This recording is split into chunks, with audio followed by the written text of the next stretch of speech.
Hey, have you heard? The J. Brown Yoga live stream subscription has been upgraded to a two-way interactive experience. I've been talking about it recently, and I'm mentioning it again now for two reasons. One, it's by far the best use of technology for sharing yoga that I've discovered. I'm having practices with people all over the world, alongside people right here with me in my hometown. People are meeting each other and becoming friends as though they're going to the same yoga class together, even though they're in different places in the world. It is truly amazing. And there's 4 classes a week. If you can't make it there live, there's always a class available 24/7. It really is an opportunity for anyone in the world to practice in the approach that I'm so passionate about. And the second reason I'm mentioning it is that starting September 1st, along with the upgrade, the monthly rate is going up. But if you subscribe now, you can lock in the current rate indefinitely, which is 20% less. So if it's something that you've been considering in the past, or maybe you're just finding out about it right now, this is a really good time to check it out. It's the J. Brown Yoga live stream subscription. You can find it at jbrownyoga.com.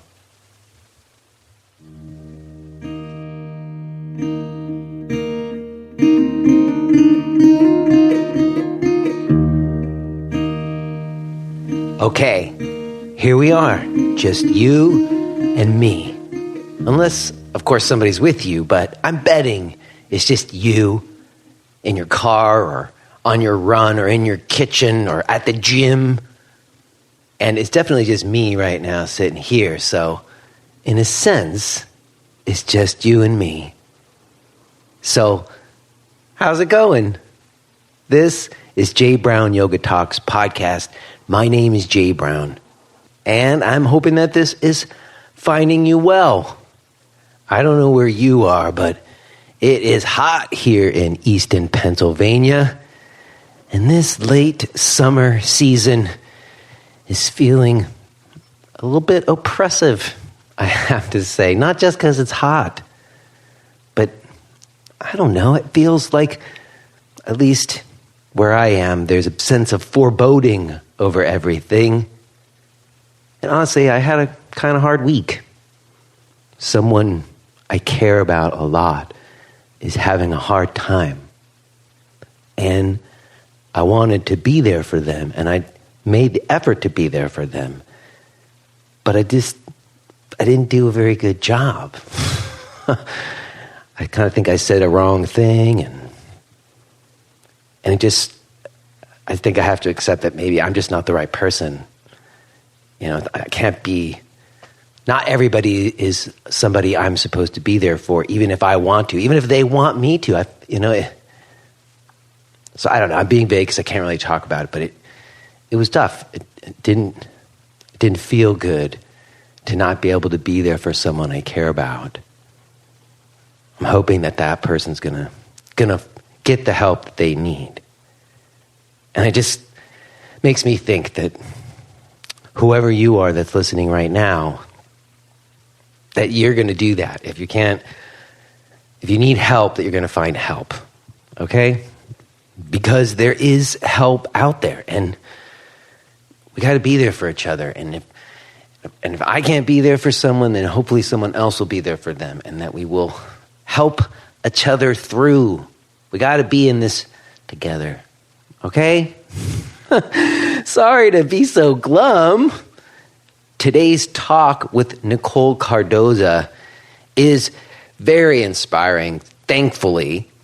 It's not just a blissful story. There's a bunch of not so great aspects to what we're talking about, but Nicole is somebody who is really not letting the odds or the system stop her from moving forward with what she feels she needs to do. And the conversation you're going to hear today happened just after this thing happened with Yoga Journal magazine. You're going to hear us talk about it, but she was supposed to be on the cover, and then all of a sudden she wasn't necessarily going to be on the cover, and there was a big social media uproar. And anyways, she's going to tell us everything that happened, but I saw it play out, And it happened just after I was having these conversations about white supremacy here on the show, and it led to what you're going to hear today. I'm very excited for you to hear it. Before we do, I want to say something to anyone who's owning or managing a studio, or maybe you're just a teacher who's using a scheduling software. If so, especially if you're using MindBody Online, I want to suggest that you take a look at today's sponsor, Karmasoft. Longtime listeners have heard me talk about Karmasoft before. They are our most esteemed sponsor. They've been with us here since early times. And Rudy Senecal, the owner, is someone I know. He's been on the show before. You can go back and listen to that. And it's the software that I used when I had my yoga center in Brooklyn. It made my life way easier and more efficient. Doesn't have all those bells and whistles that you don't need. It's much more user-friendly. All your teachers can sign in their own classes, and they don't all have to be trained extensively to do it. Most importantly, Rudy's just a good guy, and he runs the company in a way where you have a relationship to them that feels personal and responsive to your needs. So go check it out. Go to karmasoftonline.com. Also, I got a couple of gigs coming up. If you want to hang out with me, that would be fun. September 28th, I'm going to be at the Central PA Yoga Love Fest. October 5th and 6th, I'm going to be at the Yogi Underground in Falls Church, Virginia. You can find out about those gigs and more, along with all of my stuff, at jbrownyoga.com. And let me also mention who's coming on next week. I know I normally do that on the other side, but I also know that not everybody listens to that, and I just want everybody to get word that Mark Whitwell will be here next week. And those of you who know me know that Mark was a significant person and teacher in my life. And if you haven't listened to the other episode I recorded with him way back when, like 3 years ago, I would encourage you to go back. We go through his bio and all of that stuff. But one of the beauties about having return guests is I'm not going to do that again. And with Mark, we go so far back that, I don't know, having a conversation with him is very challenging for me, maybe more so than anyone else that I have on the show. And this particular talk I felt was very in depth on a few things that are real important to me about both philosophy and some history. So in any case, I would encourage you to tune in next week for that as well. I also should just sort of mention some fun things that are going to be happening going forward. Maybe I'll say more about it on the other side, but just to say, I recently decided that I needed to put myself into some experiences before I attempt to have conversations about those kinds of experiences. So very often I'm talking to people about different schools of yoga, for instance, like even having Ashtanga people on. The truth is, up until last week, I hadn't been in an Ashtanga Mysore room or how to practice in like 20 years. I hadn't actually done an Ashtanga practice in a very long time. So I recently did go to a Mysore room, which led to a conversation. I'll tell you more on the other side about it. And then also, you know what else I did? I did Wim Hof. Do you guys know what Wim Hof method is? I did the ice bath and had a whole experience with that, which led to another episode. So I plan to do more of that. I want to not just try to speak from an idea that I have about something, but to really get myself out of my usual comfort zones, have new experiences, and then have the conversation. So that's something new that's happening. It's going to be coming to you in the future. I thought I'd mention it for whatever that's worth. And other than that, I'm sweating because it's the middle of the day and it's hot and the windows are closed because I don't want the street sounds behind me. So I think we should just call it and go ahead and get to this conversation that I had with Nicole Cardoza.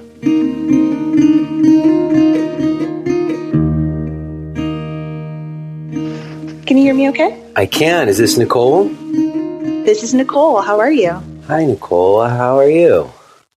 I'm doing well. I'm just looking for my headphones as we chat. So just hang on one sec. Okay. All But thank you so much for taking the time to connect. Oh, no, I'm super glad to get a chance to talk with you.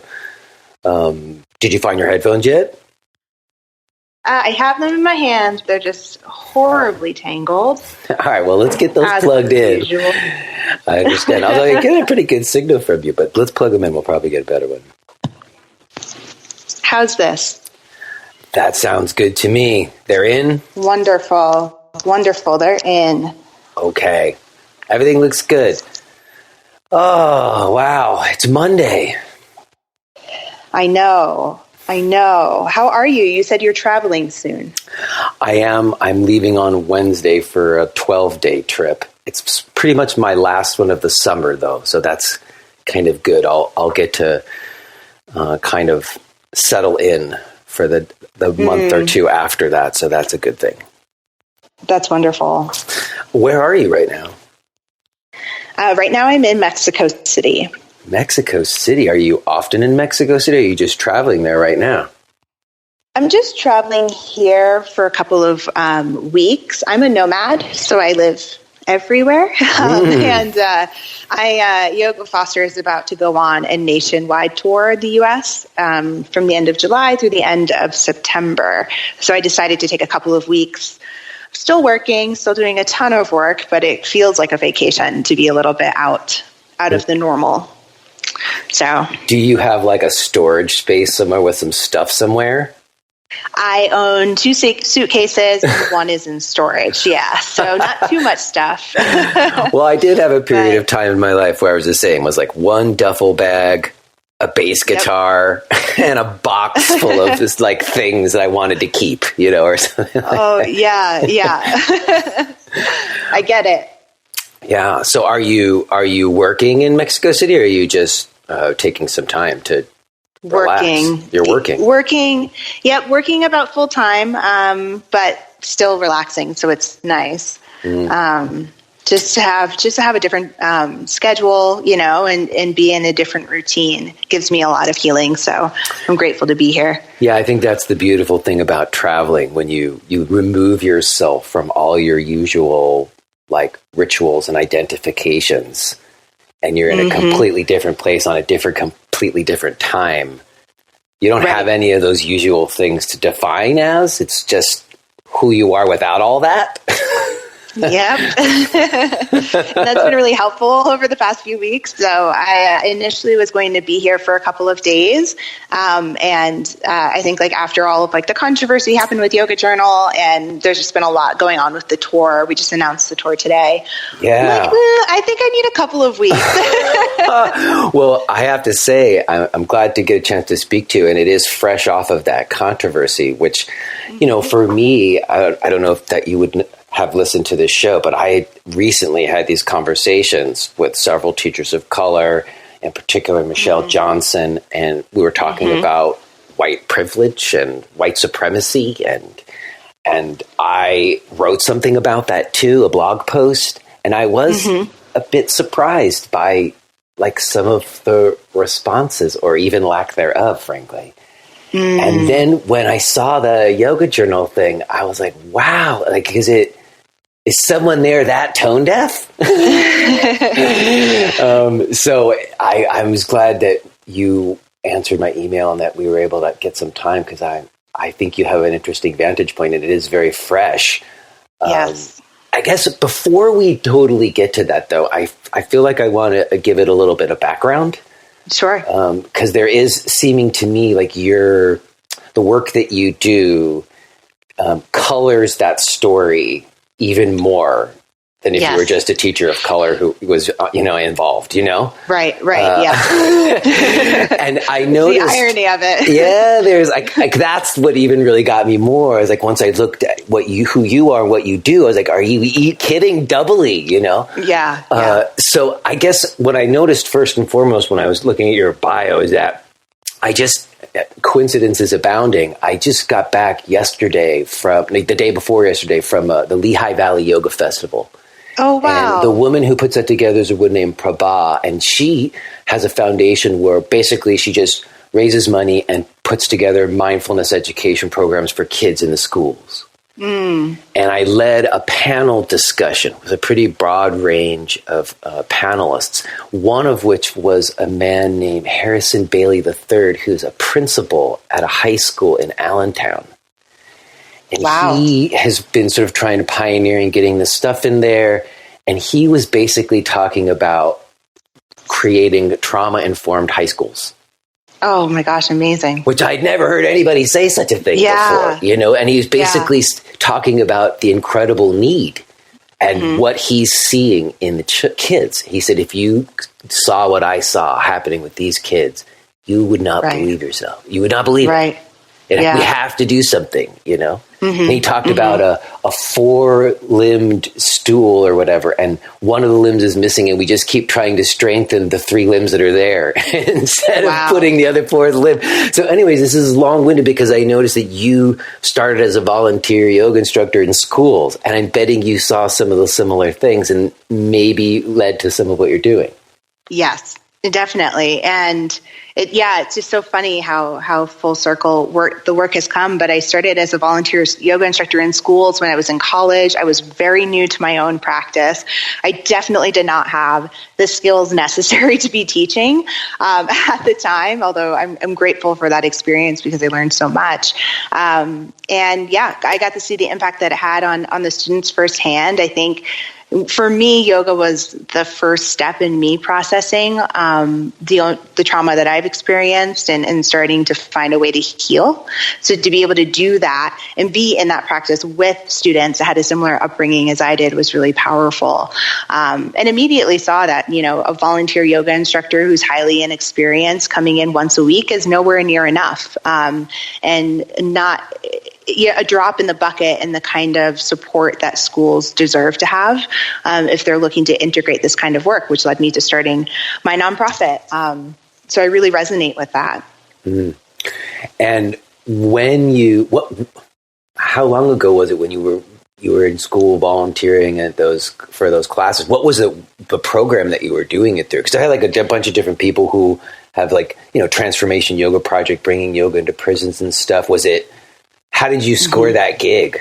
Or how did you end up doing that? Well, I was working at the school through New York Cares, and they're a volunteer organization based in New York City that does a whole wide range of programming, and initially came in to do homework help and reading during their after school program. And then we had this conversation that they were looking to bring in more movement, which is, you know, pretty...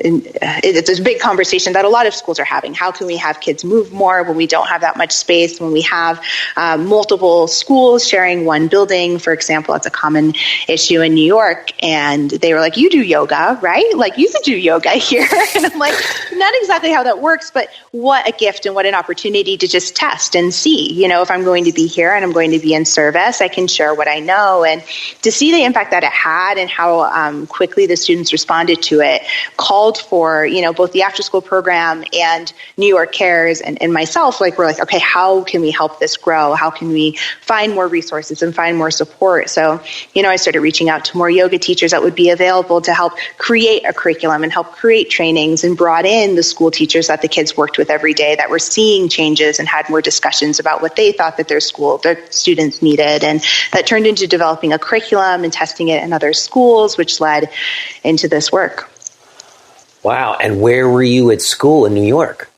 I went to Pace University. So I was there at the time, and then continued this work through graduating. And I was working full time in tech, doing mobile product management and product development for big brands. So it was pretty fun to have like that happening on one side, and then like being really, you know, going to schools early in the morning before work and spending time hosting workshops on weekends.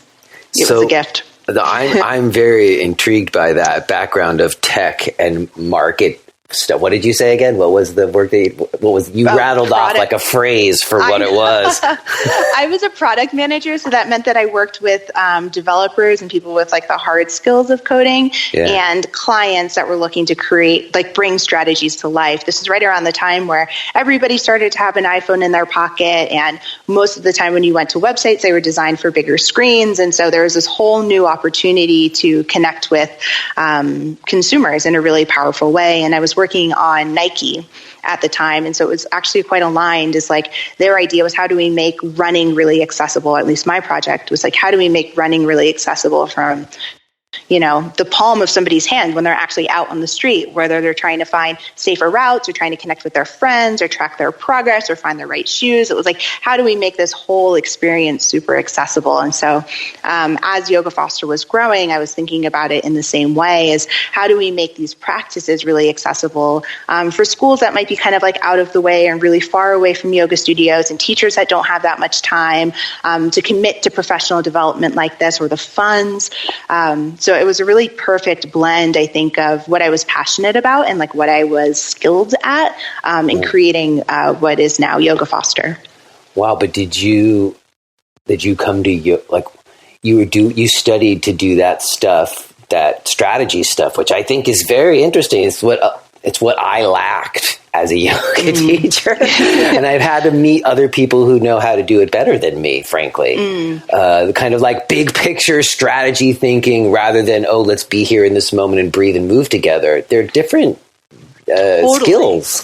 Totally. And I came from it from the other end, right? Like I was in the school, but I didn't have those skills. I just started doing my teacher training. And so I was coming at it from the other end. It's like, I see this need and I see this potential to be able to support educators in a meaningful way, but I don't have that training experience. I wasn't a full-time school teacher. So I really shifted into creating Yoga Foster. We built our online teacher training platform that we use now, and organized and rallied all of these incredible people that had that deep experience that I was lacking.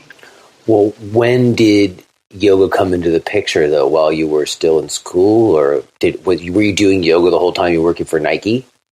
I started practicing yoga when I moved to New York City for college freshman year. So a couple of years before I started working in the school and doing teaching, before I graduated and joined, worked in my professional career, or at least my career at the time. Yeah, it was like a bonding thing that we did on our floor at our dorm. And I went because it was what everybody else wanted to do. And they all seemed to know the yoga practice. And I was pretty unfamiliar. And so I'm like, okay, cool, whatever. We went to Yoga to the People on St. Mark's. That was going to be my next question. Did you know Sam Chase? No, now, yes, but at the time, no. I didn't know what yoga was at the time. Yeah. And so where were you coming from? Where did you grow up? I grew up in Connecticut. I grew up in like a rural community in southeastern Connecticut, but it wasn't something that we were practicing or that I had any familiarity with. Yeah. I remember finding like meditations on LimeWire, which is where I used to like burn music, but I think a lot of 90s kids did when they were growing up. You dated yourself a little bit there. I am aging myself a little bit there. But the practice of yoga was something that like I had heard of, but it was not something that I knew, and certainly wasn't something that like I thought I could do, because the only people I ever saw doing yoga were like blonde women like on a beach somewhere, right? Like it didn't seem like something that I would even be doing in New York City as a college student. That was broke as all hell. So doing a donation-based yoga class at Yoga to the People on a Sunday night, it was candlelit, and it was the first time I felt at home in my body, and really forced myself to look at like who I was in that moment when it was just me sitting on a mat, as opposed to all of the things that I was trying to be and all of the ways that I've been trying to fit in and be accepted in my life. So it really stuck with me. It was like, as soon as I took that first class, and I know many people have had the opposite experience, they take a yoga class and they're like, no, never doing that again. But something about that experience for me, like honestly changed my life.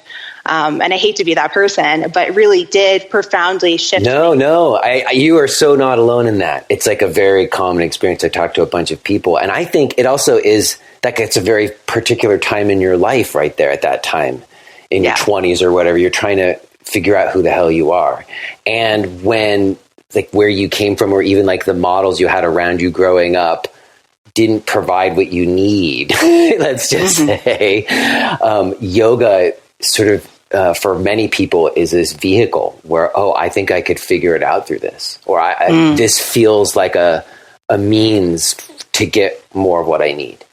And self-empowered. It's just you, and everybody talks about that first shavasana or whatever, or Or even Amber Carn said one of my favorite things. She was talking about how she was driving home from her first yoga class, and suddenly the anxiety thought spiral in her head came back on.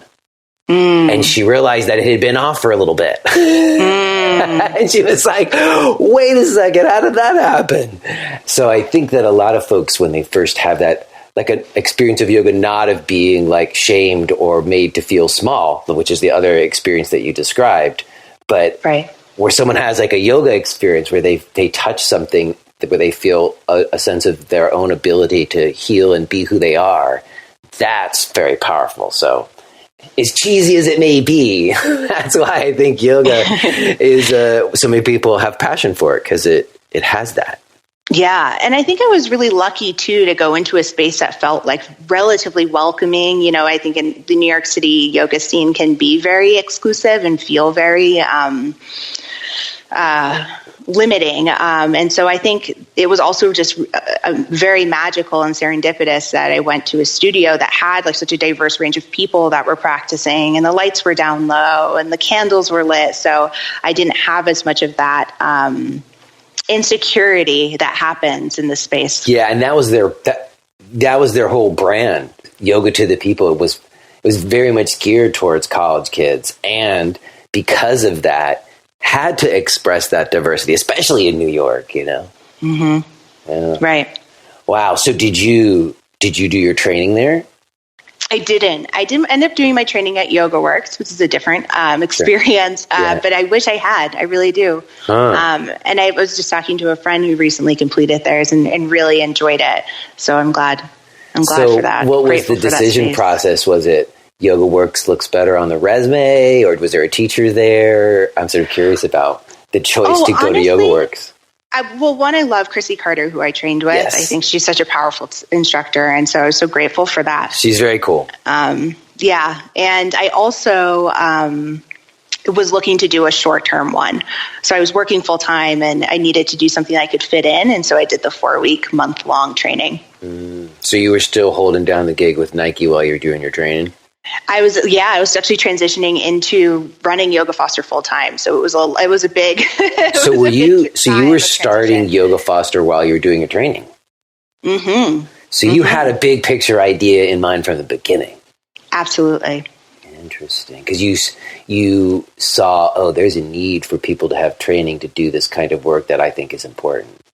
I really wanted to make the practice more accessible for educators. So we train only school teachers, and really wanted to make it easy for them to be able to have access to. And when we put together our curriculum, it was from a board of yoga instructors and school psychologists, occupational therapists, principals, parents, you name it, that came together and helped co-create our curriculum. So, and then it just felt like if I'm going to be the part of this company, I also want to be able to speak and lead that advisory board from a shared sense of experience in some way. So, after you create this curriculum for Yoga Foster, you start to take it around to different schools. Have you been able to do anything with that curriculum, or what's been happening with it? Yeah. So right now, Yoga Foster works with about 600 schools and 3,000 teachers across the United States. Certainly did not start that way. We started really working. Started as you as a volunteer teacher. Yeah. And then we started to, I was volunteering in schools. And so we would work with the teachers at that school who were interested in bringing some of this into their school day. And then they brought on our teachers. Most of our programs still to this day grow from word of mouth. We're doing our first brand awareness campaign this fall, this back to school season.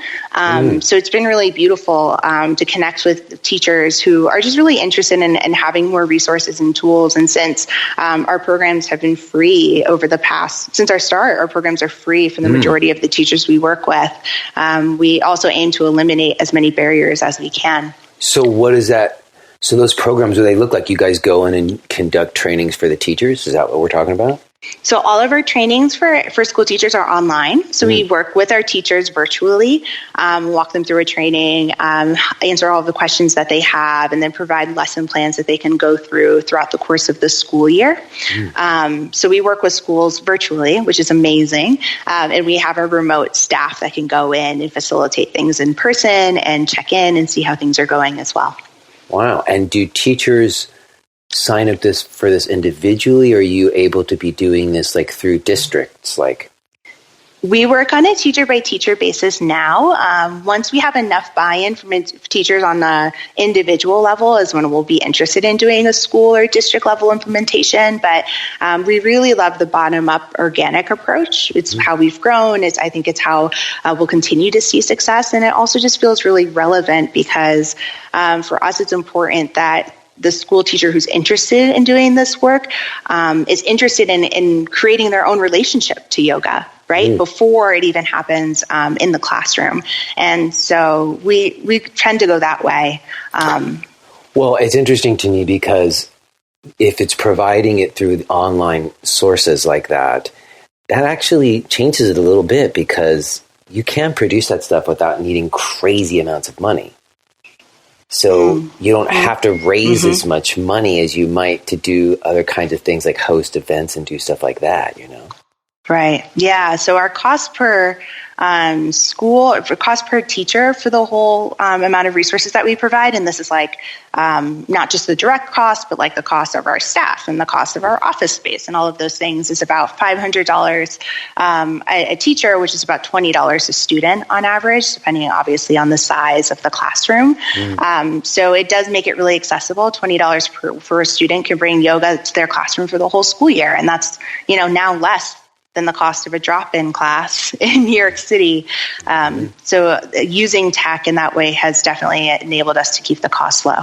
Oh, you see, that was sharp because you know your numbers, man. See, that's... Do you know my numbers? Everybody listening, just take note, okay? You gotta know those numbers to like be able to come up with a sustainable plan. So very interesting. And so where does the funding come from for you guys?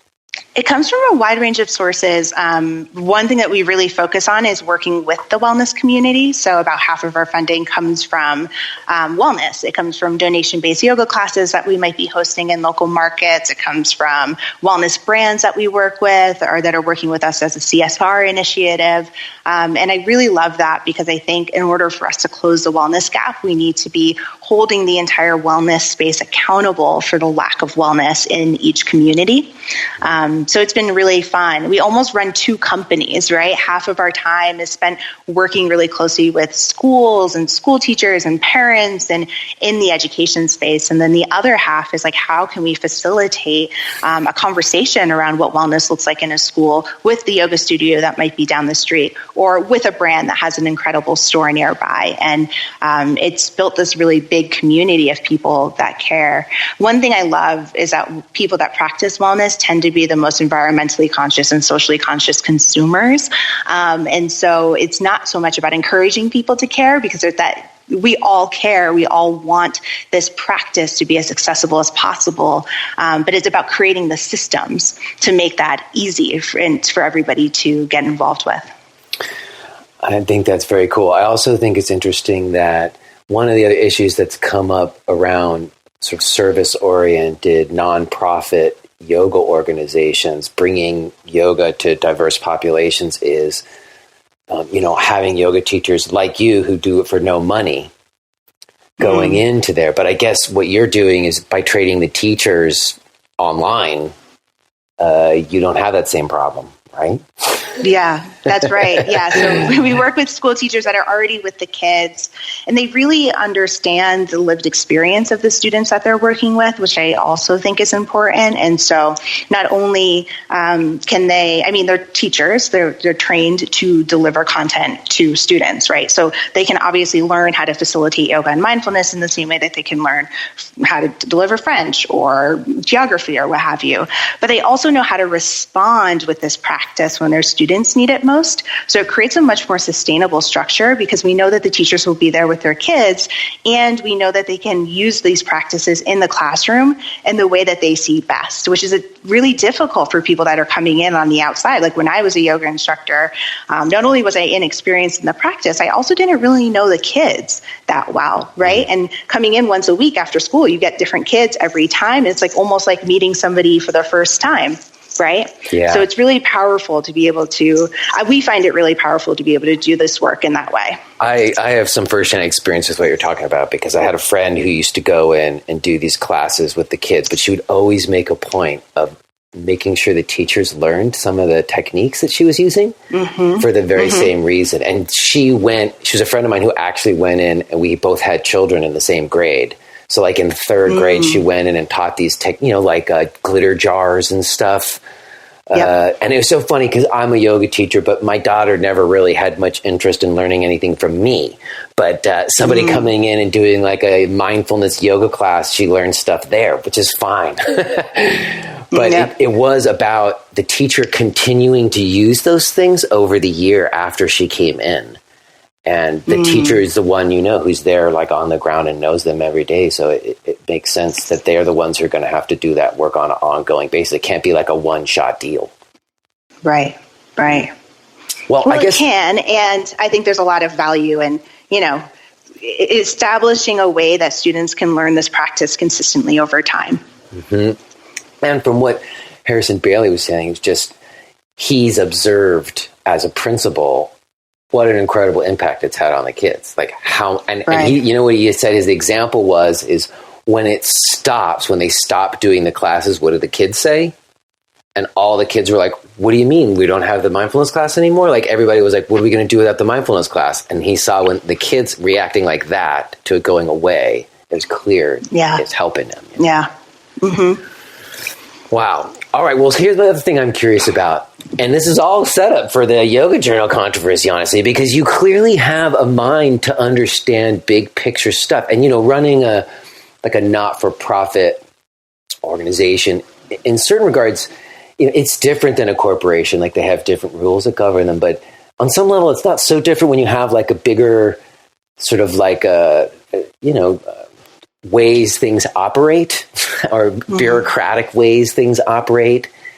And you've dealt with big corporations and work that you've done in the past. So I'm just sort of curious about that in terms of, how you have to raise money and sort of the calculations that get made in that. Sometimes, there is a little bit of a conflict in my mind where you've got like a non-for-profit where, and it's not the same for you, where you've got, teachers who work for no money, but there's people who work for the organization who are getting a salary, but a lot of people putting work in who don't. Yep. And so it's almost, even quite frankly, and I don't want to have a big conversation about it, but it's almost a little bit like the Yoga Alliance, which takes in all this money. Yeah. And there's people who work there who are great people. You know what I mean? They're all well-intentioned and wanting to do good work, but they also get a salary each year. And so I don't know. Do you think there's a conflict in that there when we talk about service and then what people have to do to get the money to fund it, Yeah, it's a big, I think we could spend a lot of time on that. But I think there's 2 points. I think there's an expectation, especially for people working with marginalized communities, that they should do it for free. And I think that sometimes we use, in America, we tend to use wealth as worth. And so I think sometimes we think that communities that aren't worth money mean that people don't deserve to be paid to work with them, which I fundamentally disagree with. There's certainly an inequity in how we view wealth and worth in the wellness industry, right? So there are organizations that tend to profit greatly off of this practice, and then there's people and communities that tend to be constantly operating in scarcity because they're working with communities that aren't seen to be as worthy of the practice. So I've always felt that even with growing Yoga Foster, that people should get paid for this work. If there was a way that we could facilitate paying our school teachers more for doing this work, we certainly would. We try to reinvest back into teachers by hiring them and bringing them into our work, which is really exciting. We're growing that project out this year. So I've always been a firm believer. If you are hearing this message, then you're listening to the free version of J. Brown Yoga Talks. To hear the rest of our conversation, please subscribe to Podcast Premium at jbrownyoga.com/premium.